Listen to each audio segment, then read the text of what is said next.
8:23, Sarasota police responded to a call from a local convenience store regarding a woman identified as Jessica, who was sitting outside and refusing to leave. She won't leave. Okay. So You just want to trespass her? Yeah. Okay. The store owner reported that Jessica had been asked multiple times to vacate the premises but had remained seated, leading to a request for her removal under trespassing laws.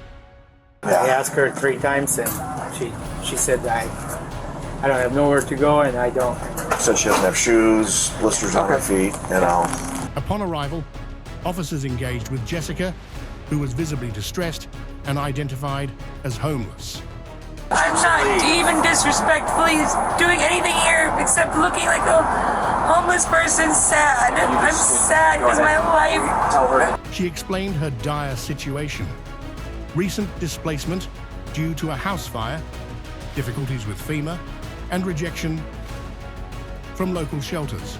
How long have you been homeless? Since November, when my house burnt down in Arcadia and FEMA relocated me here. Yeah. Where did they locate you to? The Tropical Breeze, and the Tropical Breeze kicked me out because they judged me. When did the Tropical Breeze kick you out? Right the day after Thanksgiving. Despite the officers' attempts to assist her by suggesting nearby resources and offering to purchase shoes, the interaction quickly deteriorated. You can stay in that park until 11 o'clock tonight, all right? It'll be in the shade, no one's gonna bother you, and you can sit there just like you're sitting here right now. No, but I have blisters in my feet and cracks. I have blisters just because I was forced to wear shoes that were too small on me and walk around for hours. All right, man. Jessica's response to the officers was highly combative. Please! You have created this situation. I am not. I was sitting here, not bothering nobody. Wait till they get here and then we'll Sitting here, do what we gotta do. not bothering nobody, destroying provokes nothing, you. just sitting here. She questioned their authority, demanded a clear explanation of probable cause for her removal, and expressed frustration with the legal system and her personal hardships. I gotta get a ride without a search and without extra insult to injury and all the other bullshit, all this judgment that's unfairly given. Santos would be the one that would search you. We would follow. Why are you gonna search me? I'm not a threat to anybody. I haven't done anything wrong. This heightened tension culminated in her resisting arrest, both verbally and physically. Do not touch me without it! No, please don't touch me! No! No! Please don't touch me! I didn't do anything wrong! I didn't do anything wrong! Stop! I didn't do anything wrong! Stop touching me! Stop! The police, faced with escalating resistance, restrained her, which led to further confrontation and a physical struggle. Help! Okay. Please help me! Okay. All right. Please help me! Ah! What a fucking ignorant piece of shit! Ah! We're gonna see you. Ah! We're gonna see you. Following her arrest, Jessica faced several charges. Trespassing. This charge arose from her refusal to leave the convenience store, despite being ordered to do so by the store owner and police. According to Florida statutes, Chapter 810, Section 09, in Florida, trespassing involves entering or remaining on private property without permission. The penalty for criminal trespassing is typically a second-degree misdemeanor, punishable by up to 60 days in jail and a fine of up to $500. In addition, she was charged with resisting without violence. Her physical resistance during the arrest led to this charge, as she impeded the officers' ability to perform their duties. As stated in Florida statutes, Chapter 843, Section 02, this charge applies when an individual obstructs or resists law enforcement officers during an arrest or investigation without using force. This offense is a first-degree misdemeanor, with penalties including up to 1 year in jail and a fine of up to $1,000. And most importantly, possession of drug paraphernalia. During the arrest, officers discovered items related to drug use contributing to this charge. Under Florida statutes, Chapter 893, Section 147, This charge involves possessing tools used for drug consumption. It is a first-degree misdemeanor in Florida, with penalties of up to 1 year in jail and a fine of up to $1,000. Seems like this woman just landed herself in hot water. On April 19, 2024, a 23-year-old woman was caught on camera stealing from a Walmart store. The video footage, which showed her pilfering various items, led to her immediate detainment by the police. During the incident, the woman was cooperative but clearly distressed as she faced the legal consequences of her actions. Okay,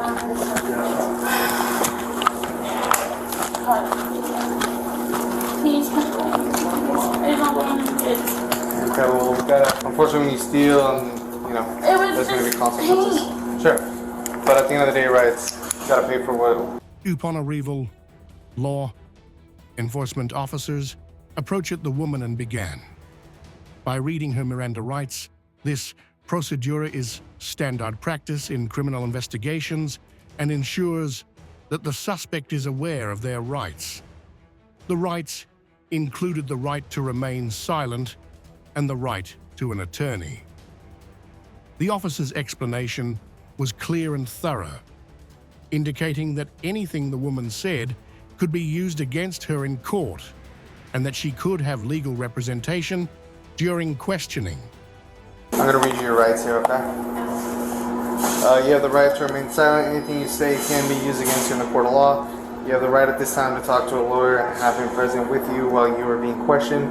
If you cannot afford to hire a lawyer, one will be appointed to represent you before questioning if you wish. You can decide at any time to exercise these rights and not answer my questions or make any statements. Do you understand each of these rights I've explained to you? Yes.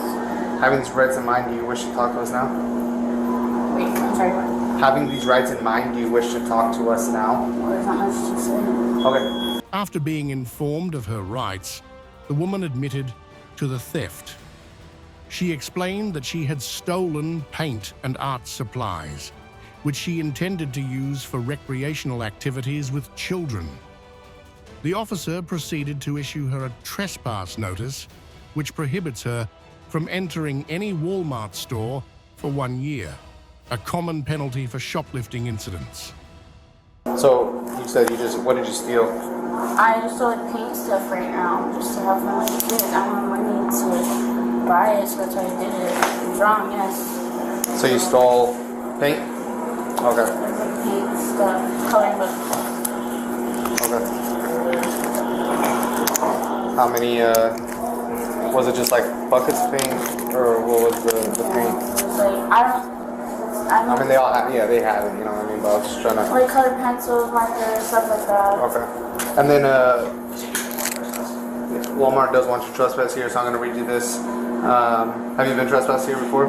Okay. So it says, I am no longer permitted by license or otherwise privileged to enter upon or remain at this location, Walmart. I understand that he may not, for any reason, enter or remain at Walmart for 1 year. Okay? The police officer also noted the presence of existing warrants for her arrest, which further complicated the situation. The woman expressed concerns about her dead phone and the need to notify someone about her situation, particularly concerning the care of her children and the perishable items she had purchased. Depending on your driver, do you have anything with the PD? Yes. What do you have? I don't know. I have some stuff. Like warrant-wise? Okay. What are your warrants for? Not my court. Okay. Well, we'll wait here to see what. I'm still waiting for a return. Okay. You'll probably be charged with that third, or further charges though. So you'll probably get a ticket. Just hang tight here. See what's going on with your return. How long ago were the warrants? In a year. You just didn't go to court? No. How come? Afraid. I don't know. Okay. Or they charge it to get my number. If you go to jail today, Yeah, I know the go. where your warrants are? I haven't to court in a year. I have two records of Okay.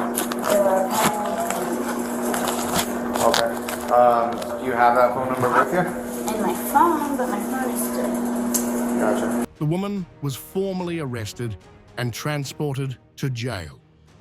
The legal process that followed involved booking her for theft, a charge that typically involves a court appearance where the details of her actions would be reviewed. She was advised to contact someone to pick up her groceries, which were at risk of going to waste due to her arrest. So you're going to be placed under arrest today. Go ahead and face the wall. Go ahead and stand up for me. Thank you. Yeah, go ahead. Thank you.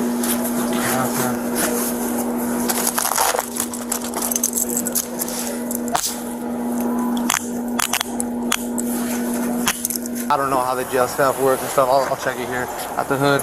Anything sharp or anything that's gonna poke me in your pockets. Okay. I'm just gonna check your pockets here. Robert, if you want to snag us all, that's the receipt that she paid for. Okay. I'll go grab that for you. Take it with me.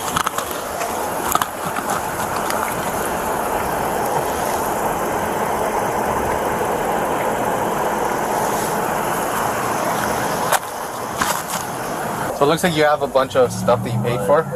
Do you want to call somebody to see if they can come to the PD and pick it up for you? Because I mean, I hate for you to pay for all that stuff and then have it just go to waste or whatnot, because you can't take it to the jail and then we can't take it to the PD and keep it down there. The arrest and subsequent legal proceedings would address not only the theft charges, but also the warrants for her previous legal issues. Her case would likely involve a court hearing where she would face penalties and be required to address the existing warrants. I was also going to ask you guys, can I just drop it off at my house? We're Right. Yes. apartment 3. Who's going to be there? Nicole. Nicole? Does Nicole have a last name? Okay. That would be way easier, and for her to, that way she can know I'm in jail. Okay. Yeah, I could, first I'll give Julie a call. But if not, I can definitely swing that stuff by. Shouldn't be an issue. Just drop it off with Nicole for you. So that's okay if I drop it off at Nicole? Yeah, if you could let her know what's going on. Okay. Please. Yep. I'll let her know. Thank you. Yep. The theft committed by the woman falls under the category of petty theft or shoplifting, which is defined in the Florida statutes as taking property valued at $750 or less without permission.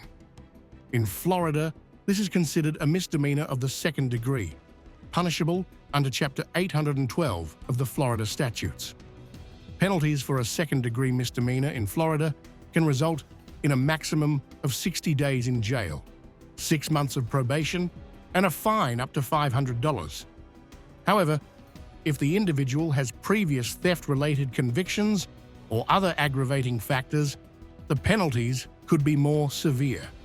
Seems like this woman just landed herself in hot water. But this is not the worst case. Just wait until you see this next one. On March 3rd, 2024, an incident unfolded involving a correction officer who was apprehended by law enforcement while allegedly driving under the influence. This article provides a detailed overview of the events, police actions, the woman's reactions, and the legal consequences of her behavior. The situation began when a deputy observed a correction officer operating a scooter in a dangerous manner. The scooter was swerving and ignoring traffic lights, prompting the deputy to initiate a traffic stop. During the stop, the correction officer displayed signs of impairment, including difficulty in standing and slurred speech. It almost fell. How are you? No, good. You almost fell over there. No. Yeah. I'm thinking about my girl. Upon stopping the scooter, the deputy requested the correction officer to hang up her phone and provide cooperation. Despite repeated orders, the officer refused to comply, insisting on calling specific deputies and expressing a desire for her supervisors to be present. Her refusal to obey commands led to escalating tensions. The deputy attempted to address her impaired state and informed her of the need for field sobriety tests to assess her condition. I'm not hanging up. I need you to hang up. I'm not hanging up. Okay. I'm telling you to hang up. I'm not hanging up. Okay. So I'm going to tell you one more time, and then we're going to change the way this is For going. my safety, I'm Okay. not hanging up. I'm going to put my pocket. No. Hang up the phone. I will not. I'm about to put you in handcuffs For what? for not obeying a lawful order. Can I call Deputy Overson? Still no, sorry. Why not? Because you're not entitled to a phone call, She's my supervisor. Okay. Where do you work at? Call Deputy Overson, you'll find out. Okay. I believe that you are under either alcohol or some kind of intoxicant that is affecting your normal motor skills. I understand. Okay, so that being said, and your eyes, they're glassy and watery, your speech very slurred, you're slumping, okay, and I can smell alcohol coming off your breath. So that being said, would you like to participate in some field sobriety exercises to dispel my belief that you are intoxicated? Yes. The correction officer's refusal to participate in these tests, unless her supervisors were present, complicated the situation further. Throughout the interaction, she showed resistance, including pulling away from the deputy and arguing about the conditions of her arrest. Despite being offered the opportunity to use her phone to contact others, she continued to express dissatisfaction with the process and the conduct of the officers involved. Your normal faculties seem impaired to me. So I'm asking you, do you want to participate in field sobriety exercises? Would they be here? No, it's going to be you and I and Officer Thornborough. If He's on his way right now. Then no. Okay, so that's your right. So you're refusing field sobriety exercises. Is that correct? I'm not denying anything, but if they're not going to be here, then no. Just what I learned. Okay, I'm not telling you not to. I'm telling you stand up. Stand up. Stand straight up. Stand straight up. Why do you have a problem listening? That's why So much you're here in the first That's why I learned. As soon as we're done here, you can call whoever you want. We're not calling anybody. We don't work for the Monroe County Sheriff's Office. We do not have Deputy Hoverson's phone number, nor do we have Sergeant Boyd Williams. All right, or Lieutenant Worth for that They're going to matter. let you look at your phone, and they're going to let you pull out. They're not going to let you use your phone itself, but to make a call. But they're going to let you look at your phone and write down any numbers that you want, and then they're going to provide your phone to use. Following her refusal to comply with sobriety tests and the officer's orders, the correction officer was charged with several offenses. Under Florida law, several statutes are relevant to the case. First, resisting an officer without violence. This offense falls under Florida Statute 843.02. It is classified as a misdemeanor of the first degree. The penalties for this offense can include up to 1 year in jail or 12 months of probation. Additionally, a fine not exceeding $1,000 may be imposed. Second, refusal to submit to a DUI test. As outlined in Florida Statute 316/1939, refusing to take a sobriety test can lead to a driver's license suspension. For a first offense, the suspension can last up to 1 year. If the driver has previous DUI offenses, the suspension period can be extended up to 18 months. Most importantly, driving under the influence, DUI. Florida Statute 316/193 specifies the penalties for DUI. For a first offense, the driver faces a fine ranging from $500 to $1,000, up to 6 months in jail, and a driver's license suspension for up to 6 months. If the driver has subsequent offenses, or if the case involves high blood alcohol content or other aggravating factors, the penalties can be more severe, potentially resulting in longer incarceration and higher fines. Let's start with Psychic Who Didn't See This One Coming. On February 1, 2024, an unusual incident unfolded in Key West as officers conducting a routine patrol encountered a woman with an active arrest warrant. The individual, who identified herself as a psychic, was apprehended during the stop. The following is a comprehensive analysis of the events, police actions, and the subsequent legal implications of her arrest. During their patrol, officers recognized the woman as someone with an outstanding warrant. Despite the seriousness of the situation, the woman maintained a defiant stance, repeatedly asserting her identity as a psychic. Her reaction was characterized by agitation and disbelief, as she felt her status as a psychic should exempt her from legal consequences. Can I help you tonight? Yes, you have a warrant for your arrest. I have a what? Warrant. Take your hands out of your pockets. Put For your what? hands back. For not showing up in court. Oh, I had court? Yep. Keep your other hand where I can see it. You Don't gotta start do it dropping like stuff. that. Officer Black, you ain't gotta do it like that. You got a warrant. I don't care. And I'm still a 741 psychic, no matter what. And I'm still a psychic. I wish you had known. Why didn't And you go I'm to still court? a psychic. What? Get out there. I'm a psychic. Get out there. What does that have to do with you having a warrant for your arrest, Johnny's? Psychics don't go to jail, and you know that. Well, I didn't write the warrant on you. Psychics don't go to jail, and you know that. The officers conducted their duties professionally despite the woman's erratic behavior. They informed her of the warrant and attempted to manage her resistance. The interaction involved clear communication regarding the arrest, and the officers emphasized that their actions were based on legal obligations rather than personal bias.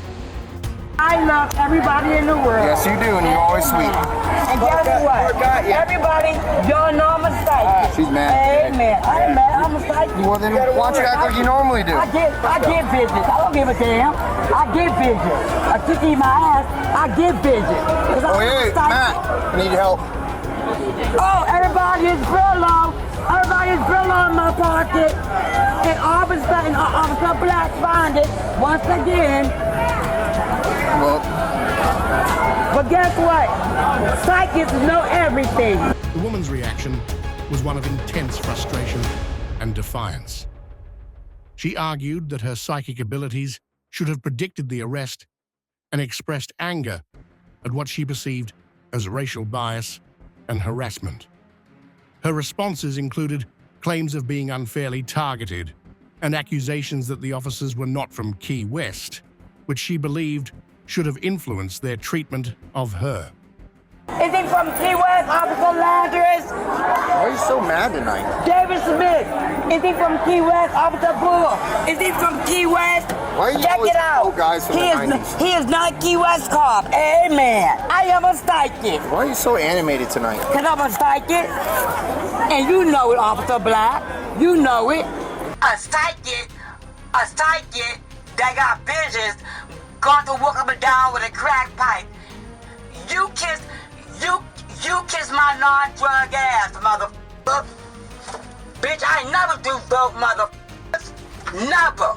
Following her arrest, the woman was taken into custody based on the outstanding warrant for her failure to appear in court.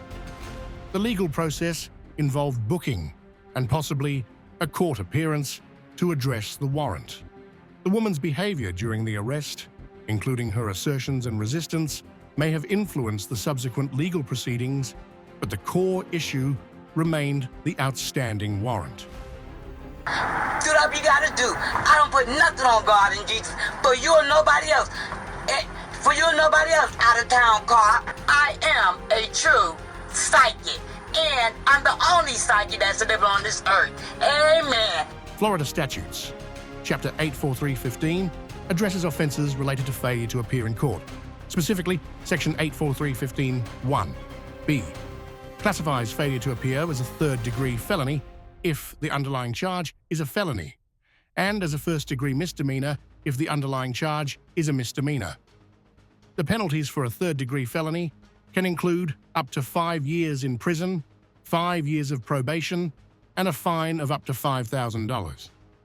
For a first-degree misdemeanor, the penalties can include up to 1 year in jail, 1 year of probation, and a fine of up to $1,000. Seems like this woman just landed herself in hot water. But this is not the worst case. Just wait until you see this next case.